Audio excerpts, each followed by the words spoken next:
Hello, Mason. What's up? Brian with DGN here. Top 15 at Champions Cup and Jonesboro. Solid performances, especially with today's solid MPO field. But obviously, I know that you're wanting even higher finishes than that. What do you think needs to clean up in your game right now to break the top 15s and break into the top 10s, top 5s, and run for the win? I think breaking into the top 10, one thing I could do is I could do, honestly, more things that scare me on the course. Be a little bit more aggressive. I'm not a very aggressive player. I'm more of a safe player. And I think just taking a couple things into account and being more aggressive on 2 holes every single round could be the difference between me getting into the top 10, top 5. Yeah.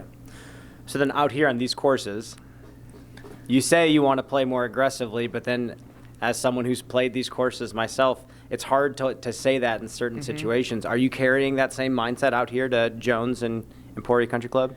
I guess it really just depends on the course. Does the course fit my game? Does it not fit my game? This week, this course, I feel like kind of doesn't fit my game as much as like somewhere like W.R. Jackson might. So I might not be taking as many chances this week because I know it might come back to bite me more than at Jackson, where I can scramble a little bit better versus here. There's no scrambling. You're getting an automatic stroke. You can't save yourself. So you are, like you said, known as more of a technical, very intentional player with the way you throw the disc. You come out to these courses, like you say, have a lot more distance, a lot more wind, lots of OB if you make any sort of mistake, but you still have to throw the distance driver out here. How is the distance driver flying for you this week in practice? Well, so after Jonesboro last year, I noticed, I'm not very good at throwing drivers and, flex shots and stuff like that. So this off season, it's kind of one of the things that I tried to work on more. Jonesboro, I didn't place very well here last year. It kind of left a bad taste in my mouth. So I knew if I wanted to improve, even on a course like the Portland Open, where we play in 3-4 weeks, if I want to place better there, if I want to play better, I need to learn how to control those drivers in the wind a little bit better. So this week, how are they feeling for you coming out of the hand? They're feeling good. I think it just really depends on wind direction, really on what holes are attackable for not only me, but everybody. So. Perfect. Good luck this week. Thank you.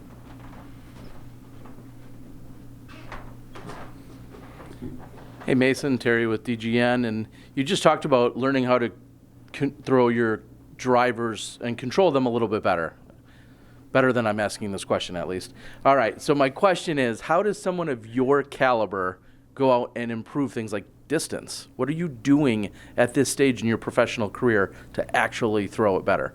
Well, it helps a lot when you have people like Valerie and Alexis who kind of keep you disciplined, and they're like, hey, so I think if you need to gain a little bit of distance, maybe we try to change this. And then, that week, how does it feel? Are we seeing an improvement? Are we seeing no improvement? And then it's kind of breaking it down, just kind of experimenting with different things. I'm not really the player to go and try to copy what somebody does. It's kind of just how it feels. And then speaking of breaking it down, what a lot of our top, we'll say, instructionalists and tip givers will say is, hey, record yourself. Everybody's got a cell phone now. Record yourself and even break it down, sometimes frame by frame. Yeah.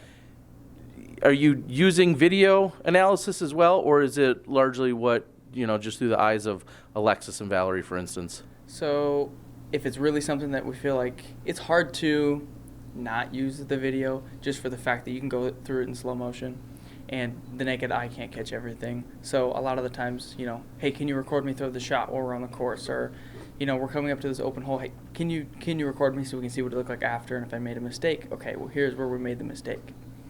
And so coming to a course like this, 10,000 feet, or I should say the Jones Supreme, I want to say 10,742 feet. Lengthy course. That's more than 500 feet a hole for an average. Do you feel at all dejected or frustrated thinking you don't have the distance that some of your other competitors, do you already feel like you're at a disadvantage walking into the event? I feel like yes and no. With all that power comes a lot of lack of control.